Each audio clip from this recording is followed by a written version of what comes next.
দেশের একটি ইতিহাসের নাম। ৩৬ জুলাইয়ের পটভূমিকে তুলে ধরতে আমাদের সামান্য প্রচেষ্টা। আপনাদেরকে জানাই স্বাগত, সুস্বাগত। বলবীর বল উন্নত মম শির, শির নেহারি আমারি, নত শির ওই শিখর হিমাদ্রি বলবীর। সময়টি ১৭ জুলাইয়ের, যখন আমরা মাঠে নেমেছিলাম সেই আন্দোলনে। তার আগে ১৬ জুলাইয়ের রাতে সেই বীর আবু সাঈদের মৃত্যুর শোকে আমরা তন্দ্রাহীন অবস্থায় আন্দোলনে অংশগ্রহণ করার কথা চিন্তা করি। প্রায় সকলেই বাধা দিয়েছিল। অনেক বাধা, অনেক ভয় উপেক্ষা করে আমরা আন্দোলনে যাবার কথা চিন্তা করি এবং আমরা এই সিদ্ধান্তে অটুট ছিলাম। রাত ভরা স্লোগান লেখা ও শোকে সেদিন প্রায় রাত ৩টা পর্যন্ত জেগেছিলাম। পরের দিন আমরা সকালে উপস্থিত হই আমাদের বিদ্যালয়ের সামনে। সহপাঠীরা বলেছিল আমরা হয়তোবা বেঁচে ফিরব না ঘরে। তখন কোনো ভয় ভীত করতে পারেনি আমাদের। তখন এক অন্যরকম সাহস জেগে ওঠে মনে। আমরা যাব তো যাব। শুরু হলো আমাদের সেই অধিকারের আন্দোলন। আমি চিরদুর্দম, দুর্নীতি নৃশংস, মহাপ্রলয়ের আমি নটরাজ, আমি সাইক্লোন, আমি ধ্বংস, আমি মহাভয়, আমি অভিশাপ পৃথিবীর, আমি দুর্বার। আজ ১৬ জুলাই, আবু সাঈদ রংপুরে তার চির উন্নত সেই বুকের সিনা টান করে দাঁড়িয়েছিল ও সকল অন্যায়, অবিচার, বৈষম্যের বিরুদ্ধে।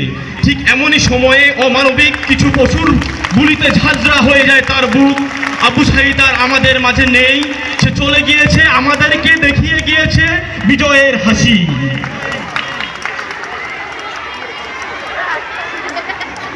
দেখতে দেখতে ১টি ঘন্টা, ২টি ঘন্টা, ২৪টি ঘন্টা, এভাবে আমাদের সেই ক্রান্তিকাল কেটে ২ দিন পরে সেই চলে এলো ১৮ জুলাই। ১৮ জুলাইতে মানবতার মুক্তির দূত হিসেবে আসলে মুগ্ধ।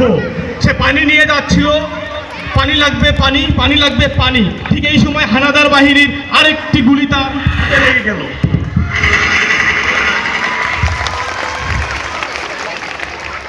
ফুঁসে উঠল সারা দেশ, জেগে উঠল বাঙালি। আর কোনো আপোষ নয়, আর কোনো আপোষ নয়। আমাদের একটি দাবি, এক দফা, এক দাবি, স্বৈরাচার কবে যাবি।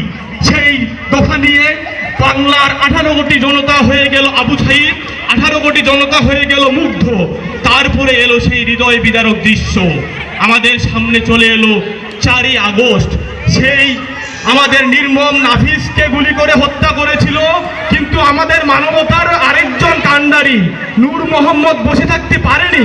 সকল অবিচারকে রুখে দিয়ে সেই লাশটি নিয়ে একাই নিয়ে যাওয়ার চেষ্টা। সেই নাফিসকে নিয়ে বাংলাদেশকে নিয়ে যাচ্ছিল আমাদের সেই দুর্দম রিক্সা চালক মামা নূর মোহাম্মদ। এটা ঘটেছিল ফার্মগেটে। সেই বনানী বিদ্যা নিকেতনের শিক্ষার্থী নাফিসকে এভাবেই গুলি করে হত্যা করেছিল সেদিন। আর বাংলাদেশ সেই হৃদয় বিদারক দৃশ্য দেখে বসে থাকতে পারে নাই। প্রত্যেকটি মুখ, প্রত্যেকটি দেহ এক হয়ে গিয়েছিল। দফা